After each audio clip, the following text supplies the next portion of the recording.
My question for people is like, when there's a question of like, is it time for me to be still? Is it time for me to keep working? If you don't get your work done today, or if you don't do what's on the calendar today, or what does that mean about you at the end of the day? Who are you if that doesn't get done? And if the answer really is, I'm good, and I'm a child of God, and I'm good in my identity, you're probably in a pretty good place for it. Wow.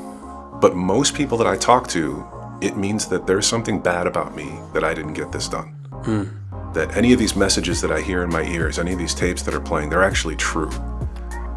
And I'm not really worth it. I'm not really a man, and I'm not, so I have to do this. Otherwise, all of this bad stuff is true about me. If there is any sense inside of you that that's the truth, I think it's time to be quiet.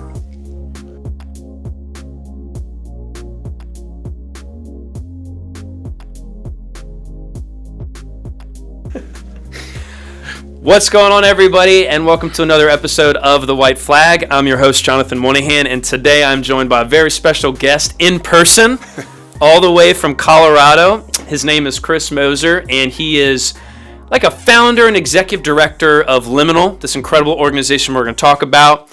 He is a musician. He has done tours with some very big worship artists from the 90s and 2000s, I do have to say, including my parents' favorite, Stephen Curtis Chapman. Right. Shout out to you, man.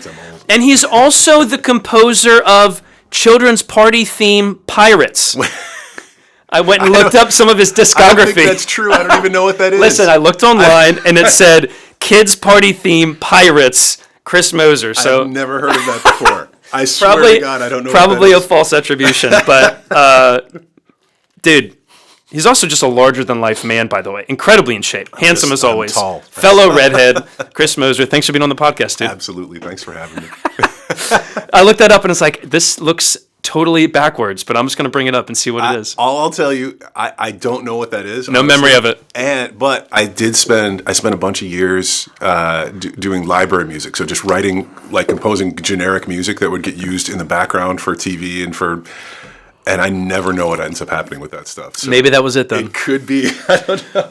So my first question is, how come all like the 90s worship guys needed to have three names? That's a great question. Michael W. Smith, yep. Stephen Curtis. Was that like a thing? I think. Do you remember? Did you feel pressure to include your middle name as an artist? I felt pressure to go the other way. I always thought it was cooler to have one name. Yeah. So just Bono. Yeah, that was the one. If I could have been Cher, I would have been Cher.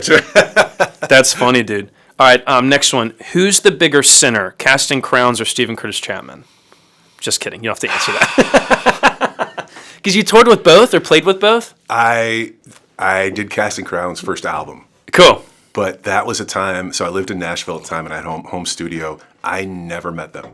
Oh, so you'd be on albums. So but you're not necessarily in the room with them? And internet was like in its infancy. Yeah. So a courier would show up at my front door with a hard drive, and I would go and record a bunch of stuff. A courier? Yes. And then call them back and have them pick it up. That was how it worked. You basically had like an owl appear to your door, Harry Potter I'm world. I'm going to answer that. I assumed that they were the bigger sinners, because they were a band and there were more of them. Okay, so gotcha. Yeah. Can't say anything bad about Stephen Curtis Chapman. He's the GOAT. I grew up listening to Stephen Curtis Chapman albums with my parents. They loved him, Glad. Yep. A friend of mine used to play with Glad. Yeah. I mean, like the Glad Christmas album, I've lost half the people listening already. We're going to move on. But my parents would play that all the time. All right, so Chris, we had Sherry Marbaugh on months and months and months ago. The amazing. Just a huge presence of a person in a tiny little package. That's how it works. And she was great. We talked about soul work. She even did a process on me in the middle of the show, heard a little bit about which was very intimidating. But so I'm kind of ready for that in case that happens today. But you and her both have been pioneers in launching this organization called Liminal. So give me the Spark Notes version of what it is, what you do, how'd you get into it. So let's start with what it is and what you do. So it's a great question. I think when you ask that, what I do in particular or what Liminal does? I think more so what Liminal does. Yeah. Yeah. It's a good question because it's kind of a more ethereal answer, right? Yeah. Yeah. One of the things I've realized since launching Liminal, since starting this and doing something, my background is more specifically with men's work. Okay. And one of the things I realized is it was important to me when we started Liminal that I was doing it with Sherry and that we were doing something that was co-ed, but it's still something where I'm working specifically with men and she's working specifically with women. Okay. And as soon as I started talking globally about soul work and for everybody, I became super tongue-tied. I'm so used to speaking to men about men's work. And I think a lot of my background, a lot of my talent with that is working with men in that kind of capacity. And then as soon as I'm talking co-ed and I'm including women with it, it's like I feel like I have to be careful, or I have to like watch what I'm saying or something. And it's like I can't speak about it in the same kind of the same kind of power. So if I start because your experience isn't specific, because the dynamics of caring for women in that space is different than men, and your training is obviously like with men in the work. The main thing that I do with men, the starting point that I have with men is usually around initiation, which sounds a little strange, but it's the idea that we're one of the only cultures that's lost this idea that somehow we have to intentionally bring boys into manhood. Okay, keep going. Talk about that more. Because I know what you're saying, but I don't think that's a concept that's discussed much. Well, yeah, just out in like normal world life. Right, and in Western culture, and yes. in Christianity specifically, it's one of the things that's been lost. So it seems very mysterious, but it's something even. The thing that always fascinates me about it is in any culture, and we're talking thousands of years ago. Yeah. There would be some almost primal thing that just happens, that every culture will have this way of saying, okay, once boys reach a certain age, we've got to teach them how to be men. And we've got to have some kind of like line in the sand that when they cross this, now we're going to come back to them and say, now you are a man. And any of, usually in tribal cultures and things, there'd be a lot of responsibility. Yeah. That would go along with that. So now you're ready for this, and now we're going to give this to you. And oftentimes the gateway to that label of manhood is painful, right? Chaotic, uncertain. Like there's tribes in Africa that involves cutting the face. Yeah, there's usually, in almost all of them, there's some type of scarring or some type of wounding that goes along with it. Yeah. Scarring, there's one of them.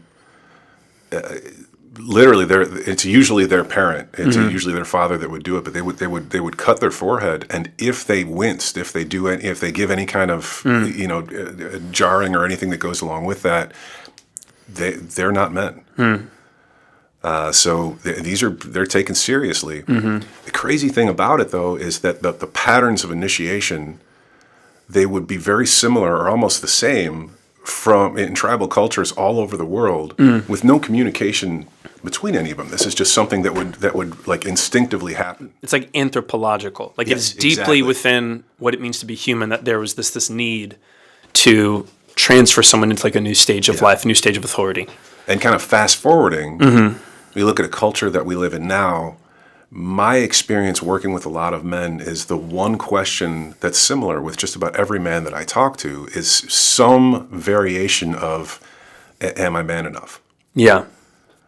Well, I've heard some sociologists talk about like the postponement or postponing of like adulthood. And that's why we're getting more and more young men who are 28, 29, and they may be living on their own, having a job and having money, but they still don't feel like men. Yes. There's like this continuation of boyhood beyond the years that our ancestors would have ever functioned at. Yep. Yeah, and so this re-bringing in some type of initiation process, and we do this with weekends where there's a challenge for men, and to be able to face something, get to the other side of it, and have a community around them saying, for them to be able to affirm, now you're a man, and for men to walk away with that real sense inside of them, the question's gone, I am a man. Yeah. The danger with this, I mean, not the danger with the weekends, but the danger with living with that question, and I'm not crazy about this terminology, Okay. mostly because what's turned into and what it's become, but Sure. the idea of toxic masculinity. Yeah. What toxic masculinity is supposed to mean, where it came from, a guy named Shepard Bliss, a professor that came up with this term, I think back in the 80s. It was supposed to mean it's talking about a behavior that is displayed by men when they have this question, when they're not fully embracing their full masculinity. They'll do damaging type of behaviors in ways of trying to prove to themselves that they are men. Rather than being able to step into a full masculinity and not have to prove anything anymore by doing something damaging or doing something hurtful for other people. Yeah, so when it was originally coined, what you're saying is toxic masculinity occurred when they actually weren't being in the full masculine. Exactly. And it was like almost a delusion or cheap, shallow version of masculinity, and it was manifesting in stuff going sideways and like exploitation or unwarranted aggression, but the traits of masculinity weren't problematic. It was actually when you weren't stepping in the fullness of it that it became problematic. Right. And now, obviously, the conversation has shifted to power is inherently bad. And there's my daughter turned me on to this YouTube channel called Cinema Therapy. I don't know if you've ever heard of it. It's fantastic. It's a therapist, a licensed therapist, and a movie director. Okay. And they analyze characters in movies, and they look at movies, and they take. I'm looking this up. This sounds awesome. And they like analyze somebody based on it, and it's fantastic. And I can't remember the therapist's name, but they did one episode on toxic masculinity. He said he didn't like the term because it doesn't quite describe what it actually is, and he prefers the term limiting masculinity. And he said that, and a light bulb just went off for me. I was like, "That's perfect." It's all of. There are things that culturally we are taught as men are not masculine. So if we actually feel all of our feelings or are in touch with our feelings or anything, we'll get some messages culturally that's feminine, that's not masculine. So it's like, stay away from that. When actually, no, that's a big part of our masculinity. But we're limiting ourselves in our masculinity by not embracing those things. So if we get these messages, boys don't cry, we're weak if you're crying, anything like that, we end up like cutting that part of ourselves off. Yeah. Or thinking that if I do that, somehow I'm not being a man. So we're kind of pulling ourselves in, limiting ourselves from our full selves. But when you cut that off and you continue it out for 15 years, that's how you do get toxic expressions, because you're actually not being the fully masculine, which is the poetic warrior, like everything. Absolutely. And like there's a book about a samurai, something the 12 Rings, but it was a samurai who took on 60 men and killed them all himself with his own sword, like one of the greatest samurais of all time. Okay. But every day he wrote poetry. He would make tea. He was a gardener. Like, it was like this full masculine expression, deeply romantic, also a savage with the sword. Right. And almost picturing that as the fullness of masculinity, as opposed to that, hey, we don't feel, we don't cry, so go be a man. And that's where all this damaging stuff comes from. Yeah. And I like to look at on our weekends, we'll use David as one of the models when we talk about this, also as a king, as a warrior, as a poet at the same time, as a musician, as someone that in celebration he would start to dance and he would have this freedom of expression in that kind of way. And he screwed up a lot also, which is, I had to learn from those things also. So there's a lot to learn there. Yeah. If you were trying to, I don't want to put you on the spot, but if you're trying to summarize that original thought of what toxic masculinity was coined for, and maybe how that rubs up against the modern narrative around it, how would you try to communicate that to somebody?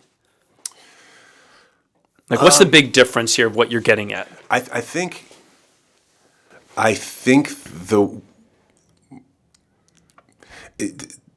one of my issues there's with social media and with ways things like blurbs kind of get put out there and phrases get kind of tossed around. One of the issues that I have with just communication in general these days is a lot of terms get thrown out with no definition. And I think when toxic masculinity... We're using the same words, but not the same definitions. Exactly. And there's also almost an assumption when I say this that you'll just know what it means. When the way that you hear it might be different, and suddenly we're trying to talk and we're saying completely different things. And toxic masculinity is one of those phrases that I think as the Me Too movement started rising, and then this term started getting thrown around, there was a lot of assumption that it just means, and I think a lot of that is that masculinity itself is somehow toxic. Yeah. That there's something bad in being a man or in our masculine nature, which is not what it's supposed to mean. It's actually just the opposite. It's like, no, if we fully embrace our masculinity, that's going to stop us then from this toxic behavior in our lives. And so a lot of the healing from that, I think, is for men to fully embrace their masculinity and to really understand what that means. But that also means going to some places that might be some pretty scary places for men to go, especially in the face of, culturally, what we've been taught a man is. I always think there's like this image, when I speak to men, and I already know what it is. Like, if you just close your eyes and you're picturing, like, what does it mean to be a man? What's the true picture of masculinity? It's like we all have this like same image in our heads, right? Yeah. And I think it's a false image of what masculinity really is. It's beautiful. Well said. That men always have to have the right answer. That we're stoic. That we're strong in the face of anything. We'll never show any fear. We'll never show any sadness about anything. And I just don't think that's how God meant masculinity to be. I think it's much, much more than that. And a lot of those things are good things. Yes. Being stoic is not a bad thing. Having the right answer for something is not a bad thing. But if that's all we are, it's very limiting. Yeah. So on the weekends, you're essentially creating an environment to have an initiation process into manhood, where you get to model and outline and give tools to men to step into the fullness of that masculinity, the king side of themselves, the warrior, the wise sage, and then like the lover, which is, my judgment is the average American male, that lover side, it's either ramped up, like modern culture kind of says, hey, be full lover all the time, don't have any warrior.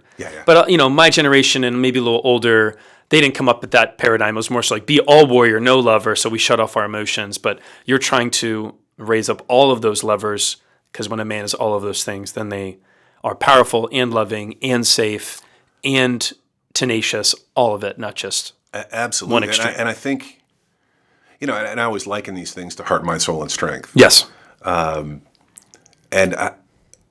Oddly, I mean, where that warrior, that strength, that piece seems to be more of where I would think men would be going. I see men more locking themselves into their minds these days, and wanting to understand everything, wanting to have the answer for everything. But there's a control aspect there. So like wanting to have all control over every situation that I'm in, and there's usually kind of a self-protection piece that goes along with that. Yeah. So even connection with our own bodies and connection with that seems to be a stretch for a lot of men in America these days. It's surprising to me that even getting to that warrior side of things can sometimes be a challenge for men. Because it's physical, it requires all of you. It's physical, and there's a strength component, and there's a risky component to having to step into something a little wilder too. Yeah. Well, we live in this information age where power and capacity is often wrapped up in how smart are you, how much do you know. Yeah. And we live in the information age where like the amount of information in the world doubles every 12 hours. So we don't have a lot of needs to like build shelter or find food. Like the economy in which we operate within is all information based. That's a great point. So why would I really need to like flex those things? And it's like we like the mind and the strength, but the heart and the soul, we kind of, the really lame 90s metaphor for me, it's like you can't get Captain America with only or Captain Planet. You can't get Captain Planet with only 2 of the rings. You got to have all the rings to have like, wind, water, heart, all that crap. Yeah. But, okay. So you help men experience that stuff. You equip them with tools. I know that, there's a lot more we could talk about the organization, right. but and we can kind of push people to that and put that in the show notes later on the back end and talk a little bit more at the end about what kind of next steps could people take if they want to dive into some of this soul work. But because it sounds so attractive, so we can put it out there right now, right? Well, you said something that really sets me up for one of the next things I wanted to ask you, which was when we say soul work, and I use that language sometimes on the show. Yep.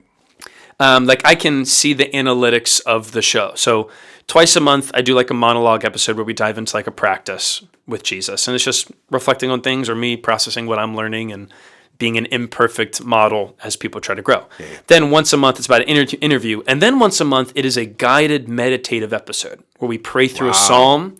And it's like me talking for 5 minutes and then you for 25 minutes having like I guide you a little bit. Those are consistently the least consumed episode, but it's the one I get most excited about doing because it's a chance to like step up to the plate for some of the soul work. But something you said that I really love is you talked about like men are so in their head and they keep things locked up there.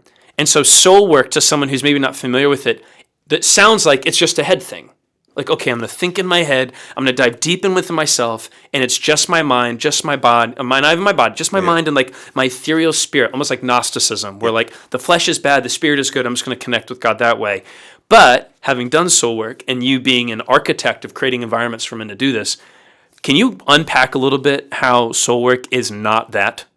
Like it is not just, and everything's internal and it's fine. You know what I mean? Like help the person who maybe has heard me talk about it and they trust me or they trust people I've had, but it feels like it's just, I'm diving into myself and it's all ethereal and nothing manifests from it. Just talk, man. Let me start by saying I think soul work, one of the things that makes soul work difficult to talk about is it's another one of those phrases that's kind of loosely defined. Yeah, that's good. And I'm okay with that, actually. I think when I think about soul work a little bit more technically, I think about more specifically a spiritual journey piece. Okay. Where with Liminal and the work we do with Liminal, there's an emotional piece to it also that we include with that. We do a lot of emotional work, right?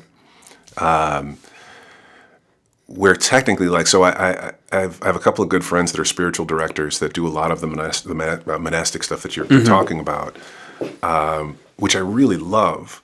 And I think more technically, I think that has its own kind of bucket. Sure. And soul work, technically, I would usually think of in that. Yeah. But in our own definition, there's this emotional work and more of the self-discovery piece and more even psychological aspects of things that I would also include in soul work. Yeah. But so part of my background, I grew up in the Catholic Church. My parents were both musicians in the Catholic Church. Also, my mom was a cantor, and for those of you who don't know anything, I didn't know the Catholic Church had musicians. It's and song leader. So cantor was the song leader. Okay. One of my mom's gifts was she could get a crowd to sing. Let's go. And it's very different in the Catholic Church because there's so much chant. Yeah. And there's so many like call and response type of songs that are done, and she could like sing her part of it and then have this way of like lifting her hand and having everybody respond, singing. And it was great. I left the Catholic Church. I was just talking with someone about this the other day, so it's kind of fresh out of my mind. In high school, as a high school kid, wanted to be more involved with social group kind of stuff. And, and there was a friend that went to a Presbyterian church that was down the street, and their high school group was much more active. And they had more Bible study kind of stuff going on that I was interested in, so I started getting involved with that. And then kind of went down that path. And it wasn't until years later that I really went back to the Catholic Church. And I've never gone back and rejoined a church or anything like that, but realized what it was about Catholicism and things. There are pieces of it that I really enjoyed and that I really missed. And that so much of it was built on liturgy and ritual. That those are pieces that I missed in the other churches that I was then going to. And the thing about ritual is there's an action that has to go into it. Yeah. And there's they're all designed and meant for this is our time as Christians to actually do a practice. Yes. And there's something about even that word and knowing that my spiritual life is something to practice, not just something to think about. Yes. But I think I love the idea of being taught the Bible. And having pastors that have done a bunch of study and have some wonderful thoughts and being able to taught that. But the danger on the other side of it is the consumeristic aspect of sitting in a chair and having everybody do everything for me. Where most of the soul work stuff we're talking about is actually my chance to practice and my chance to do and work my spiritual life rather than just have it. I think there's even some mental concepts of like the way we do things in the constructs in which we're doing them.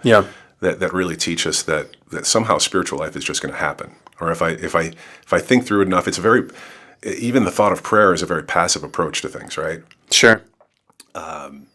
Rather than, and I'm already. You mean like people view prayer as passive because it's like, I'm not doing anything. Yes. I think. Yeah. I'll think through this, and I don't even know if I don't even know how to do this because I don't know how to converse with God in this. But I'm just going to sit here and maybe something will happen. Yeah.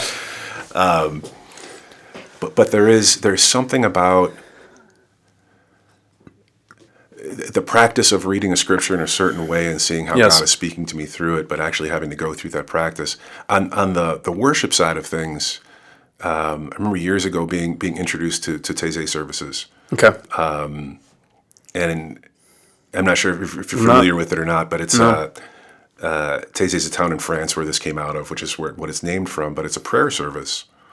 And I was, as a worship leader, as a music director, I was really getting burned out on corporate worship, the way that it was done, and a friend recommended I go check this out. And it's very self-led. I remember walking in the doors, and the music would just the half hour leading up to the start of the service is silence. So everybody's just kind of waiting in there, just in silence, waiting for things to start, and then a song comes out of it. And the songs are mostly written in a very simple format. So they're 4 to 8 bars, and they're just kind of they turn into these chants that just loop. And coming from your musical background, from a musical standpoint, someone who's uninitiated with this could think, "Wow, this is boring." That's exactly what. Wow, what a boring song. We hit the third loop of this, and I'm like, "Is this going somewhere? Is this?" But the interesting thing happened that the lyrics don't change. There's not multiple verses or anything. Once I got it, I didn't have to think about it anymore. Yeah. And suddenly I was just doing this. I was singing this song, but I wasn't having to think about it. And my thoughts could be more on where I was with God in the midst of this of this practice of just doing this song. That's great. And they would let these things go for a while. And then another song would start, and we'd go through that, and then there'd be a reading, and we'd sing a little bit more. And then the interesting thing happened was one song ended, and then nothing happened. And with my church background and all the programming and everything, tight transitions. What's going on? To look around like somebody's getting fired, or someone screwed up. And like a minute went by, and I realized I'm a slow learner. I admit. That's how good, dude. I went. That's funny. Oh, this is supposed to be happening right now. Wow. Yeah. There was 5 minutes of silence in the midst of this service. Beautiful. And then out of 5 minutes, another song would start, and it was just simple. Yeah. But again, it was this.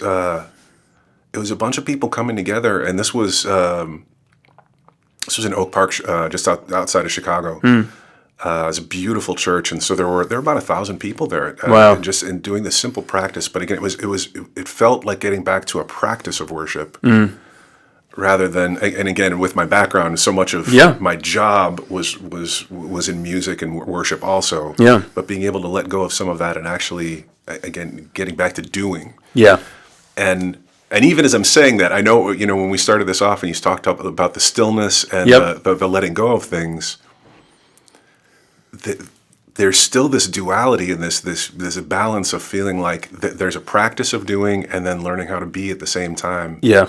And this tension in the middle of that I'm always feeling and never knowing. Like, I think so much of our culture is also driven by like, okay, what's the right way to do this? Yeah. Am I doing this right or am I doing this wrong? And then I'm always in the middle of that, going like, I don't know, man. Yeah, dude. Man, that's so good though. I mean, there's so much I'd want to say after everything you just shared, because like I'll go on probably about once a year, like a spiritual retreat with like a monastic tradition. And, for 2 days or something, or I did 72 hours in silence in 2020. And then last year I did a retreat where you were allowed to speak at certain points, but much of like the services were just very boring songs. and then you're quiet. And a couple things that you said that triggered some things for me was like silence is really interesting, but when you're in a room of 1,000 people and there's silence, there's something divine about that. Absolutely. Like it's easy to have silence with like 3 people in a room, but when you have 1,000, it feels so foreign in like the human sphere of our existence, and it heightens your sense of divinity because it's like, oh, only before a living God would 1,000 people be quiet. And That's a great point. And then the other thing you're talking about that I'm really resonating with is the language. I use the phrase like spiritual practices a lot because spiritual disciplines has some baggage for like the millennial Gen X context. Like, oh, spiritual discipline sounds boring or bad. Discipline's bad, and obviously it's not true. But practices, what you're talking about, like allowing the body to practice soul work, I think that's brilliant because, and I've never thought of it this way till you said this. Doing the practices makes it so that when it's game time, you actually can function well. Right. Like in normal world, when you played your keys for 10,000 hours, that practice made it so you were prepared for the performance or for the display of whatever. And there is an element of soul work and spiritual practices and rhythms that we talk about on the show where you're almost equipping your soul and your body and your mind and your heart to function healthily in the ways of Jesus when it's most needed. Yeah. Like when you have a kid and you are now responsible for the spiritual well-being of another child, or when there's trauma in a relationship, or when there's an illness. Like those people that handle those big shifts the best, I think are the ones who've done the practice so that they're not shocked when they're in the game. I agree. And obviously the game of life isn't just when bad things happen. It could be beautiful things too. But that the angle you just talked about of soul work being like a place to practice, that's really riveting. That's really interesting. Well, and I somewhere, never thought of it like that. Somewhere in here, and this goes to some other things we were talking about even a little bit earlier, is in that practice is also a centering of who I am. And there's a big identity piece in here also. Who I really am. Who I really am, Yeah. and who I am in Christ. Yeah. Because I think a lot of these practices are to center us in who we really are. And we're living in a culture, especially now, where so much of our own identity there's so many other places where our identity can be formed, but it's usually in what we do rather than in who we are. Yeah. And that's where when we talk about these practices being more about being rather than doing, I think that's more about recentering our identity in being and in who we are in Christ rather than what we do. That's great. So one of the things you and I were talking about before hitting record is this very practical felt need that comes up often when it comes to soul work and monastic practices, silence, stillness. It's that tension of,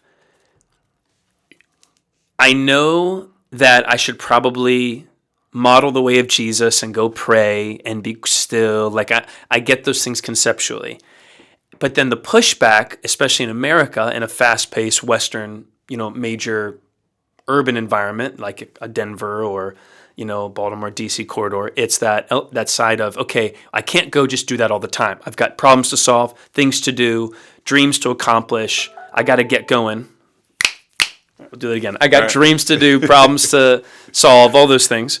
And so you talked to like that tension. It's a balance of like, should I go be still now or should I go get working? Like, should I go do things? Because the people who resist the practice I talk about tend to be the ones who are type A, let's go get it. I got some stuff to do. Yes, I'm praying. I even have a good friend of mine who listens, who's like, yeah, I prayed for like 5 minutes with God tonight. I feel great and I'm good and I got to go solve some stuff. Yeah. And I'm like, okay, that's good. But can you talk for a little bit about that, about navigating that well? Like that really big felt need of, how do I prioritize both, running after, there's so many things we could do here. Because you talked about like the centering that happens, which I think is like an auditing method of like, do I need to get going right now? That's a good way of putting it. Or do I need to be still? Which I don't think most people take the time to evaluate. But But what have you seen in leading soul work and your own story of how do I figure out when I'm supposed to be still with Jesus and when am I supposed to get going? Knowing that those could change every day. But I think that's a really big felt need people feel of the mom with 3 kids. Okay, I know I'm supposed to rest with Jesus. I also need to make sure my children have food today for school. Absolutely. Or that sounds like a good thing. Yeah.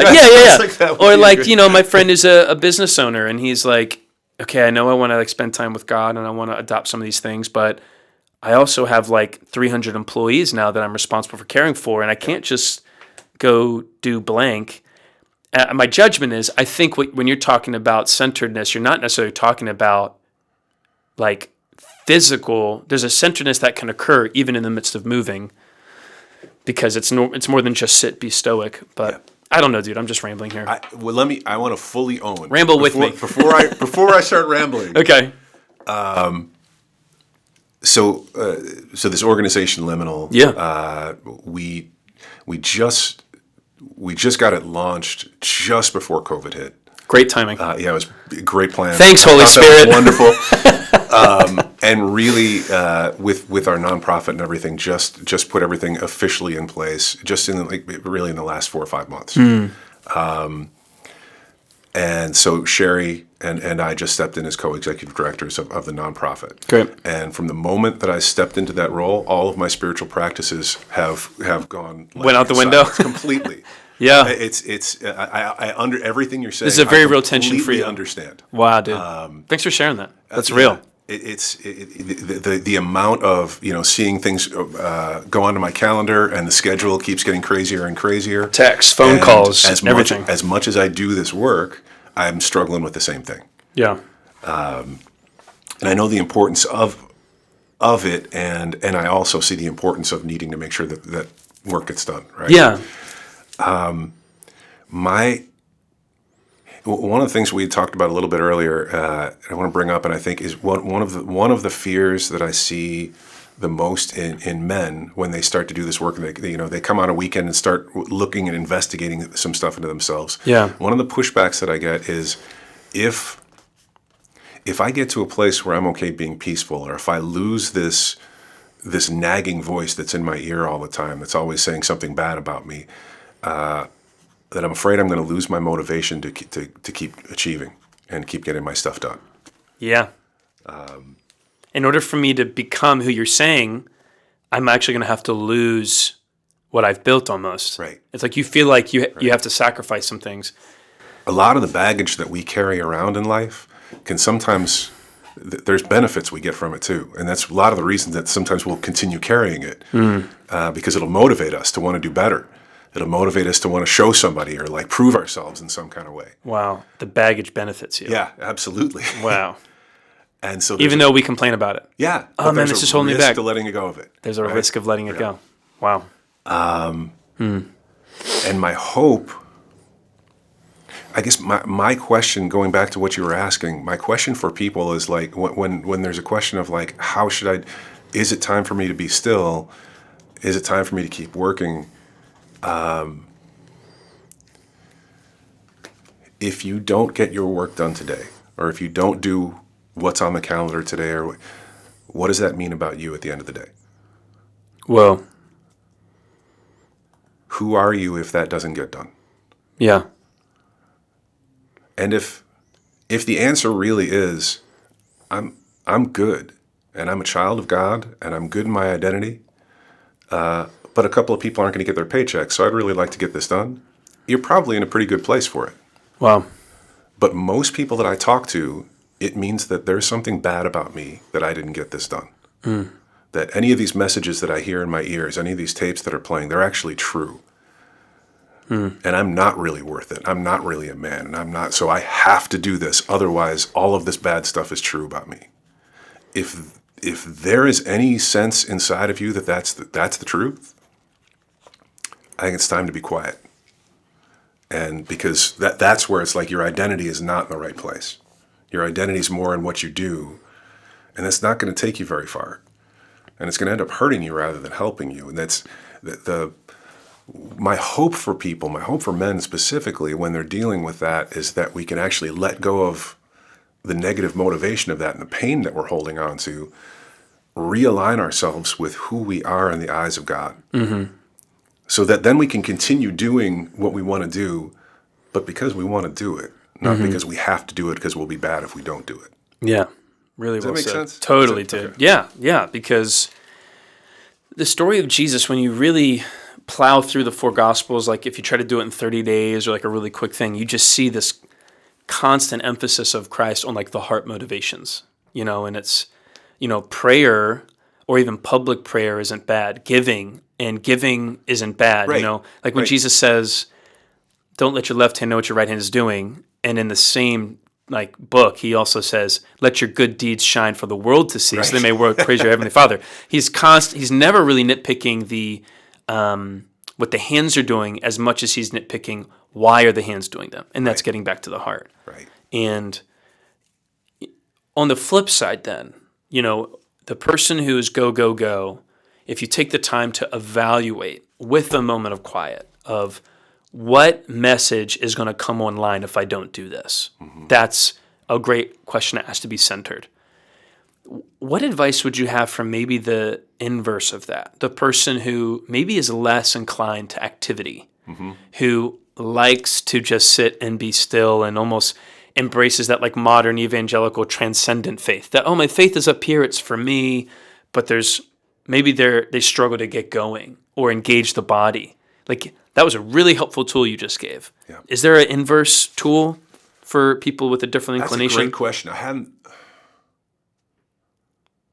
Because Andy Stanley says it's harder to tell someone to pause. It's easier to tell someone to stop and give them a break than it is to take someone who doesn't move and tell them to get moving. Yeah, that's true.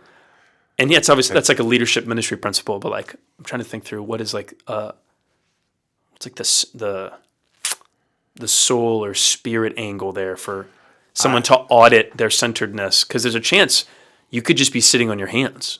Absolutely. And not partnering in the mission of Jesus to do what he called you to do. And I may have resembled that at times in my life. Yeah, I think we bounce between those two extremes, Yeah. right? Yeah. I have a couple of thoughts. I don't really have a direct, like right now do this kind of kind of response. One is those are times where I like to look at where our, when we talk about initiation, we do initiation weekends and things, and I had a pastor friend of mine who really loved the process of initiation weekends. And the one issue that he had, and I've really tried to teach this harder since he brought it up, is that he doesn't want people to get the impression that you have to go on some kind of weekend like this in order to be initiated. He feels like God has been challenging him and in different ways all through his life and is constantly still initiating men, which I think is absolutely true. Yeah.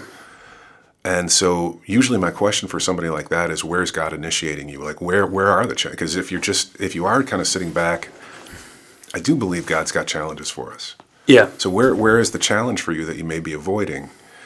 This, to me, though, is where it's more powerful. This is why I love and preach doing life with other men, with men doing life with other men, getting together in groups where there's a place where we can be accepted for who we are, where we can be really seen fully and know, hey, whatever's going on in my life, this is a group of people that are going to accept me for this and give me grace for it. At the same time, to learn safe ways to challenge each other where we see each other holding back or not addressing something in our life. Yeah. So the person who is resistant to slowing down for a moment of pause, the thing to get curious about is, what does this what message comes online if you don't get this done? If you don't do it right. And it sounds like what you're saying, that the flip is, let's say you're really comfortable with that quiet, still slowness. It sounds like the question is, are there people in your life who know what God is doing in you because you're in community with them? Yeah. Because like the danger of the go is inevitable burnout. It's what I try to avoid on the show, like that spiritual exhaustion. Yep. Where rest doesn't do anything anymore. And there's one of my friends told me he thinks that burnout is God's way of forcing a Sabbath on us, knowing that you will not take a rest, so he's going to allow you to burn out because it'll force a Sabbath. Like, hey, you're not listening to me, so I'm going to let you burn out here.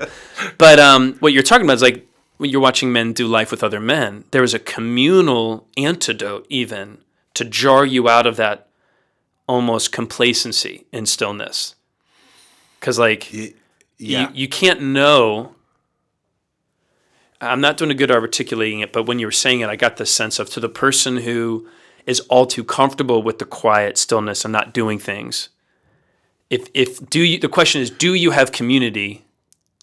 Yeah, let me back up a second because I think the community piece works on both sides. Yes, for true. the guy who's going, having community. He needs community. Hey, by the way, you might want to stop for a second. Yeah, you need community on both. Yeah. But I think the person who's really good at being still and quiet alone, my judgment is they might not be as willing to go talk about what God is teaching them with other people. True. And then it becomes like this isolated, God is in my own head, but I'm not hearing the voice of God through other people who are challenging me, pushing me. That isolationist type. Yeah, I think the question for the guy who might be sitting on his hands, or the question that's coming up. This is just off top of my head. Is more around like, is there something you're avoiding? Whoa, yeah. Is there something you're avoiding?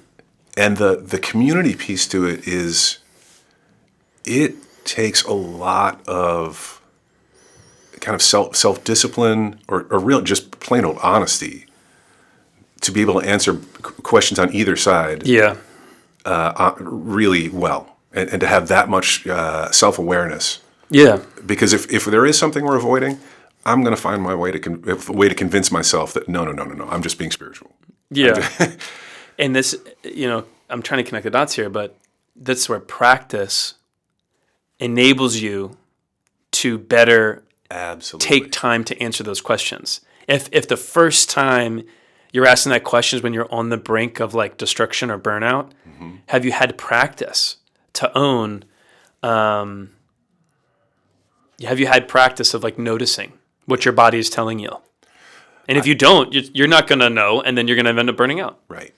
I think the practice, and I really appreciate you looping this back because it was a reason I wanted to go down this road in the first place. Is that I think the practice gets us to that place of self-honesty. Wow. That the more we're doing these things, the more we're able to be still, the more we're able to especially get to that place of getting our identity more aligned with this is who I am in Christ. So any of this other stuff, it's great, I get to do it and everything, but it's not who I am. And if it all goes away, I'm not going to end up in a midlife crisis. I'm not going to end up wondering who I am or who my identity is. This is all solid. Yeah. And that helps us to get to a place of greater honesty with, okay, so is there a place I really need to be challenged? Is there something I'm avoiding? Is there something that I'm looking at? And be honest with it rather than kind of convincing myself, I really do want to keep avoiding this, so I'm gonna do this. Or I don't want to slow down because if I slow down, I might have to look at this part of myself I don't want to look at. So let's just keep going really fast. Yes. Right? Yeah, both are self-protective measures. Yeah.